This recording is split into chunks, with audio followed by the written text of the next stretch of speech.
May panlaban na ako sa pimple dahil sa araw-araw na pet malungwer pa ng Kati Alice. Say hi to a new confidence with Kati Alice. Narito na ang mga nagpapagang balita. Bahay natabunan sa Baguio City. Lolo at kanyang dalawang apo natabunan. 3 magkakapatid patay din sa pagguho sa La Trinidad, Benguet. Hagupit ni Bagyong Maring naramdaman din sa Pangasinan. 2 barge sumadsad sa dalampasigan ng Cabala, Union. At 2 babaeng umanay tulak, arestado. Isa pang umanay tulak sa Tarlac, patay sa engkwentro.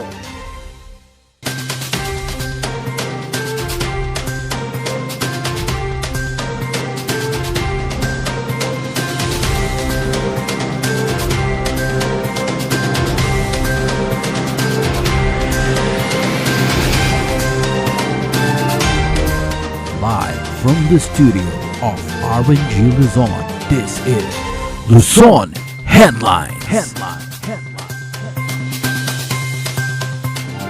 Matinding perwisyo ang dulot ng Bagyong Maring sa lungsod ng Baguio. Patay ang isang lolo at pinaghahanap pa ang kanyang 2 apo matapos matabunan ang kanilang bahay. Magbabalita si Charles Limon. Magdamag na binayo ng Bagyong Maring ang lungsod ng Baguio. Dahil sa walang tigil na pagbuhos ng ulan, 6 na barangay ang binaha. Sa Harrison Road, umapaw ang tubig baha dahil sa mga nakabarang face shield. Nababarahan yung kanal dito. Nababara. Mga ganyan. Oo, magkakabaha dito.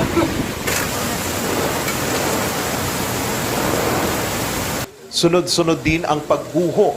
7 pamilya na ang inilikas. Sa Barangay Dominican Mirador, isang bahay ang natabunan ng putik bandang alas 7:30 kagabi. Our resources are concentrated over at Dominican Hill, Mirador, with regards sa search and rescue ng isang family that was actually buried under because of a landslide na tabunan yung kanilang bahay. So, initial information that we received is may 4 na tao doon sa bahay na yon.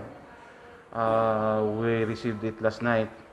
And our personnel immediately responded together with the Bureau of Fire, Baguio City Police Office and the barangay. This morning, nag-continue ang rescue operations with the utilization, of course, of our new equipment that was just procured by the city, yung tinatawag na life locator. And accordingly, sa tao ko doon sa ground, they were able to detect 2 doon sa ilalim ng landslide na yon.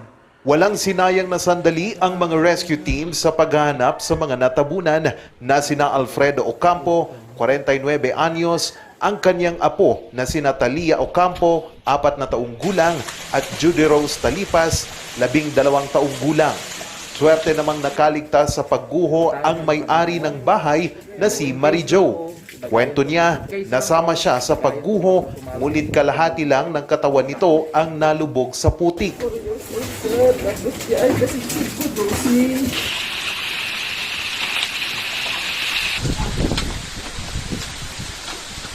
Dahil dito, nagawa pa niyang makapagtawag ng tulong hanggang sa siya ay na-rescue. Kaninang pasadong alas 12 ng tanghali, nahanap na ang bangkay ni Lolo Alfredo.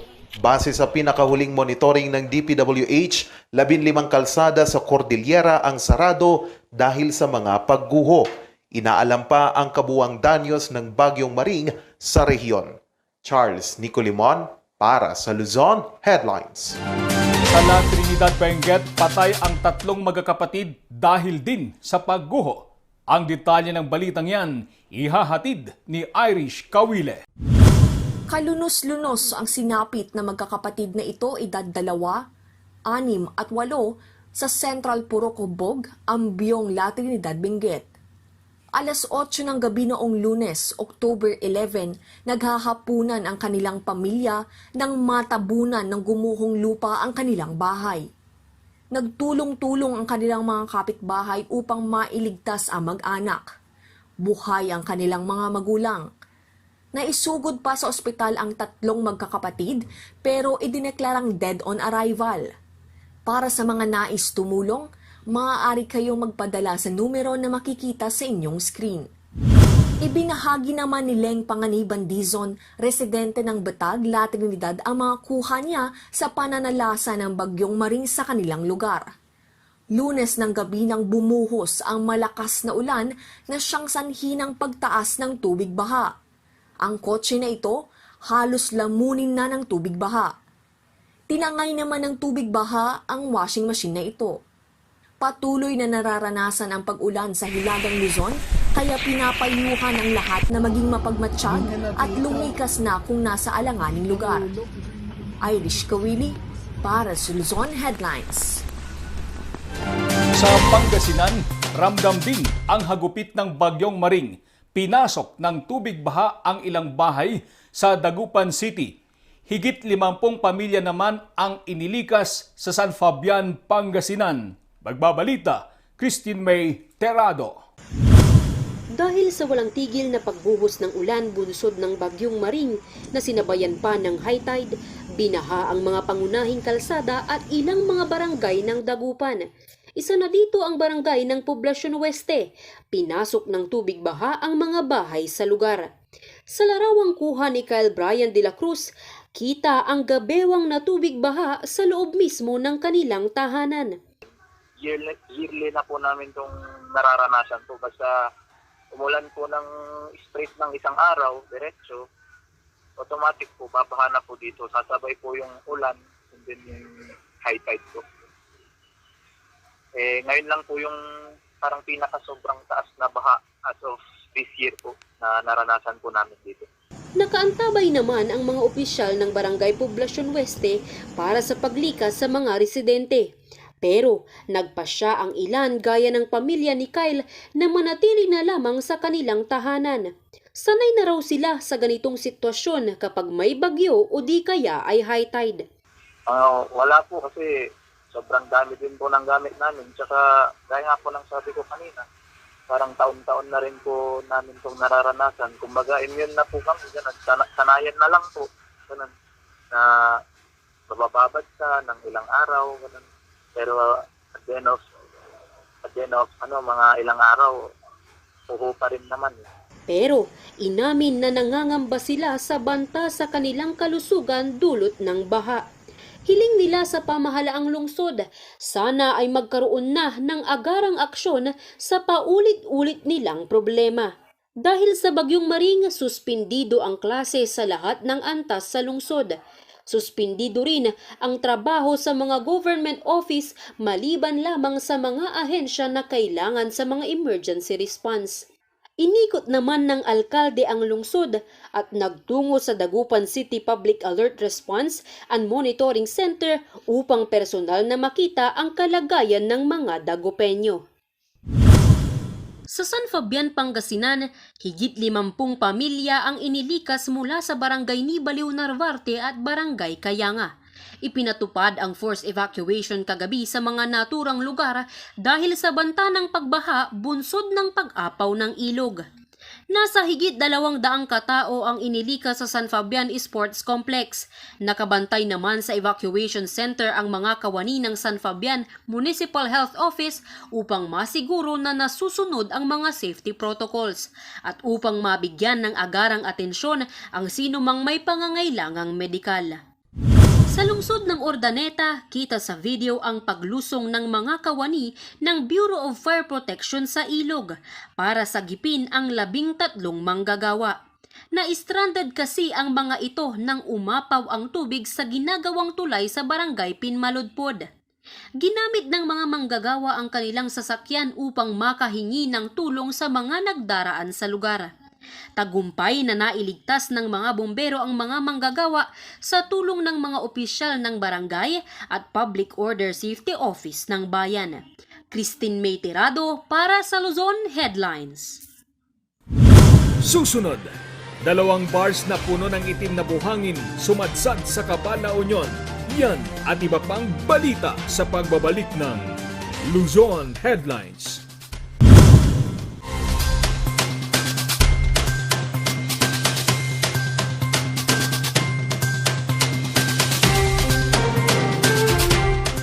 Only barbecue, only grill, only side dishes, only additional dishes with only charcoal barbecue. Indulge and choose from our 8 types of meat. Beef samgyeopsal, pork samgyeopsal, spicy samgyeopsal, tender flavorful moksel, pork barbecue, spicy chicken, and chicken barbecue. Don't limit those cravings and go all out with more than 20 additional dishes. From ramyun, soy sauce chicken, fried chicken, dumplings, kimali, tteokbokki, chop suey, spaghetti, macaroni salad, kimbap, vegetable salad, cookies, doenjang soup, egg soup, sweet and sour pork, and many more to satisfy your appetite. Top your foodie experience with unlimited side dishes to choose from with a variety of vegetables, finger foods, noodles, spices, and many more. Best experience with family and friends. Treat yourself and visit us now at Samgyup Pocha, located at number 2 Leonard Wood Road, Manuel A. Rojas, Baguio City. Open from 11 a.m. to 10 p.m. Redefine Unlimited. Coronavirus. Dahil dito, may mga bagay na hindi mo na magagawa. Ngunit, may katuwang ka. PDA or Pau de Arco Herbal Capsule na may antiviral quercetin at immunity booster.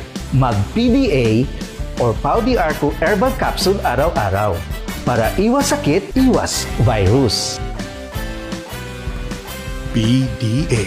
Proteksyon, depensa, alay sa kalusugan. PDA or Pau de Arco Herbal Capsule is available in all leading drugstores nationwide. Another quality product of Aldrich Corporation. For better life.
Kapag lumapit o dumantay sa linya ang mga sanga ng puno, maaari itong makaantala sa daloy ng kuryente. Kapag lumago ang puno at pinutol mo ang sanga, kakapit ka pa rin sa puno na maaaring daluyan ng kuryente.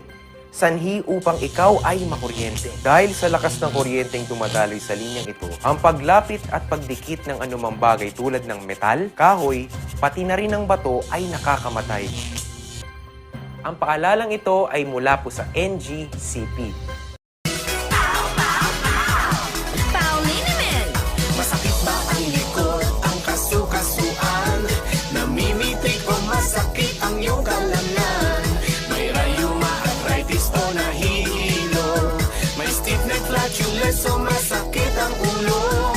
Sa Pauliniment, ginhaway, garantisado.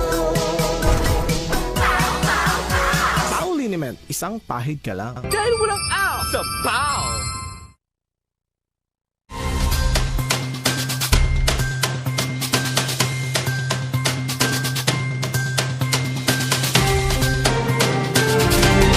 Dalawang bars na puno ng itim na buhangin ang sumadsad sa dalampasigan ng Cabala Union.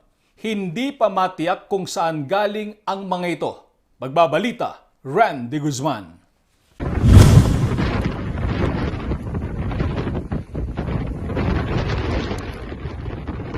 Usap-usapan ng mga residente ang dalawang barge na ito na sumadsad sa barangay San Carlos sa Cabal, La Union. Puno ito ng itim na buhangin at tuwing sinasalpok ng malakas na alon ay tumitilapon sa dagat. Ang isa ay may tatak na Harbor Star at ang isa naman ay may tatak na Centauro. Ayon sa barangay captain ng San Carlos na si Benjamin Castillo, pasado alas 3 ng madaling araw nang mapansin nila ang dalawang barge. Yung private ko na lang, yung tamunan na talaga tagapanakas.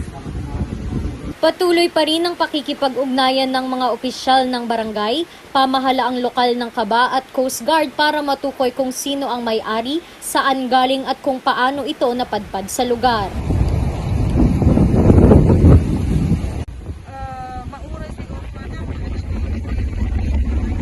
As of now, wala pa rin pong nag-claim sa dalawang barge ngayon at hinihintay pa rin po natin yung update ng Coast Guard regarding sa information na nakala nila sa dalawang barge na nasadsad sa ating lugar. Randy Guzman para sa Luzon Headlines.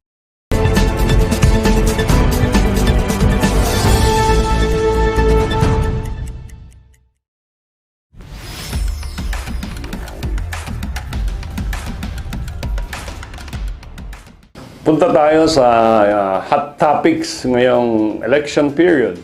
So, doon sa mga tinatawag nating nuisance candidates, ang Omnibus Election Law o Section 69 nito, as amended by Republic Act 6646, yung ating Electoral Reforms Law of 1987, defines kung ano ang nuisance candidate. So, ang sabi nila, ang nuisance candidate is a candidate that files an election certificate of candidacy to put the election process in mockery or dispute. Yung allegation kay Senator Bato, nung siya ay nag-file, you are putting this election in mockery. So, ginagawa niyang katawa-tawa or sinisiraan niya yung credibility ng isang eleksyon. So that is a nuisance candidate. Another one is one who causes confusion among the voters by the similarity of the names of the registered candidates. Halimbawa, ako ay nag-file ng candidacy at merong sounds alike na sinasabi. No? Ang tunog ay parang Abila, pero ang spelling ng kanyang pangalan ay hindi naman, then that will be considered as a nuisance candidate. And then another definition by law is one who, based on circumstances, ang sabi nito demonstrable circumstances or acts, he has no bona fide intention to run for office. So makikita mo dun sa kanyang actions na wala talaga siyang intensyon na manalo. Ang intensyon niya ay manggulo or ang intensyon niya ay i-uplift yung kanyang image or pasikatin yung kanyang sarili. Pero to win an election, wala talaga siyang intensyon. And how do you prove this? For example, you run for president, pero wala kang source of funding. No? Of course, sasabihin natin ang konstitusyon, lahat ng Pilipino ay entitled to run and be voted upon during these elections. Pero if you run for president, you spend a minimum of 10 billion, maximum of 50 billion to campaign all over the country. Yun ay yung regular elections noon. Ngayon, pandemic, mas mahirap pa ang running for president. Or if you run for the Senate, you will need a minimum of 500 million pesos. So, halimbawa lang, without degenerating yung mga naka-file ngayon, halimbawa ako ay isang vendor, di ba? Or ako ay regular employee. ng isang private company na may minimum wage lang, how can you expect me to campaign all over the country na yun lang ang aking funding source? So, all things equal, pag-file ng Certificate of Candidacy, hindi ka naman kaagad qualified na maging kandidato. Ini-screen pa ito ng ating Commission on Election, and on or before November 14 o November 15 ay maglilista talaga ang ating COMELEC ng mga official candidates. Ang pinaka-example nito na kinonsider ng COMELEC na nuisance candidate ay yung ladlad party list nung araw. Ito ay file ng candidacy for party list. Ang nilista niyang kasama niya doon sa kanyang ladlad party list si Senator Miriam Santiago, si Fernando Po Jr., si Noli Di Castro, Florendo Tuason, pati mga iba-ibang organisasyon ang nilista nila. Nung nag-imbestiga ang COMELEC, sinabi ni Senator Miriam Santiago, hindi ko matandaan na membro ako ng ladlad party list. And because of this and other misrepresentations, nakita nila na ito ay nuisance candidate lamang at dinisqualify ng COMELEC then yung kanilang ladlad party list. Another case is Pamatong versus COMELEC. Maalala nyo si Eli Chavez Pamatong. Tumakbo rin bilang presidente. Ang sabi ng COMELEC sa kanyang candidacy, yung factual determination of whether a candidate is a nuisance or not ay desisyon ng COMELEC yan. Hindi yan desisyon ng Korte Suprema. And based on the investigation and findings of the COMELEC, si Pamatong, although he is a lawyer or he was a lawyer, had no capability to wage a national campaign for president. If that rule applies sa national, it will also apply to these local elections.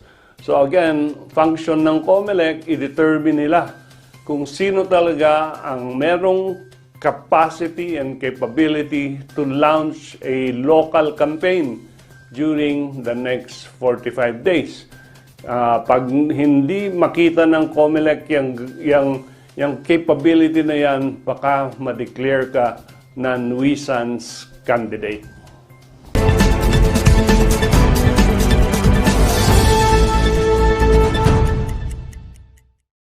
Ang bahaging ito ay hatid sa inyo ng Pines Estate and Gaming Corporation.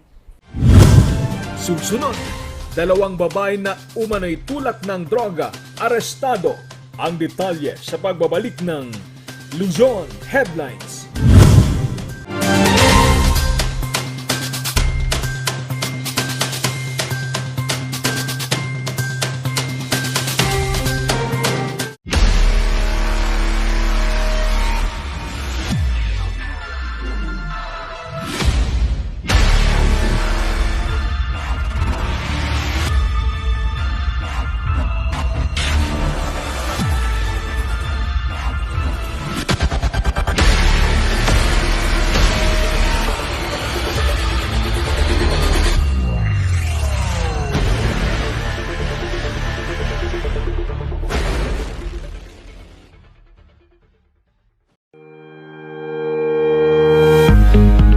The Baguio Country Club, the first and only 5-star mountain resort in the Philippines, is fully equipped and ready to welcome you back. The club has thoroughly worked on adapting to the new normal. The usage of any of the facilities and amenities of the club is governed with specific rules, regulations, and procedures in accordance to the medical, physical distancing, and disinfecting protocols. And as you return back here to your second home and make new memories with us, we assure you that at the Baguio Country Club, You do not have to worry because we can assure you that the club continuously puts great importance to the health, safety, and wellness of its members, guests, and employees.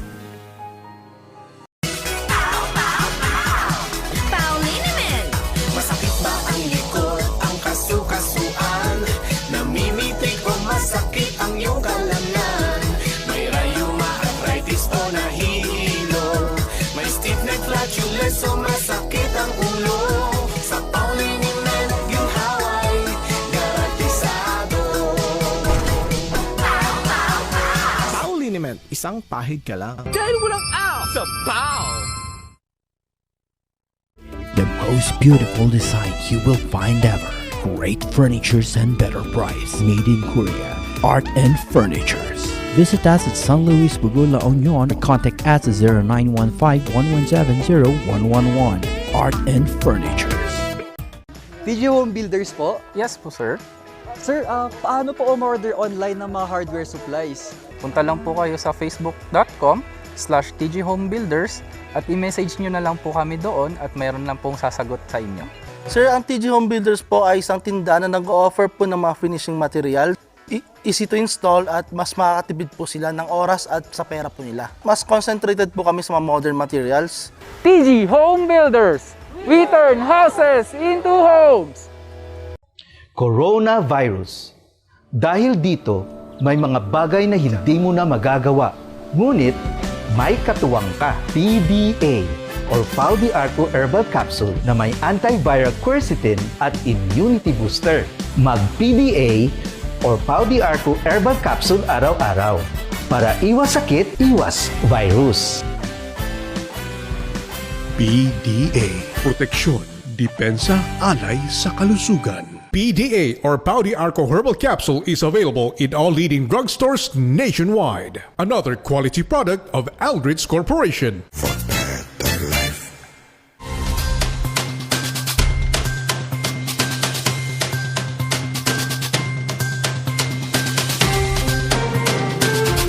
Arestado ang dalawang babae sa Pampanga dahil sa umano'y pagtutulak ng droga.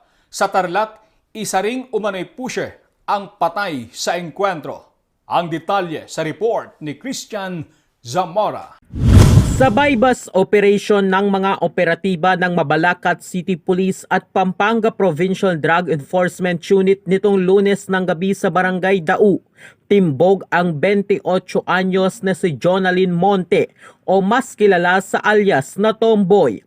Isa raw si Monte sa high-value individual ng Police Regional Office 3. Bukod kay Monte, naaresto rin ang kasama niyang si Janora Gubatun, 28 anyos, residente ng North Daang Bakal, Mabalacat City.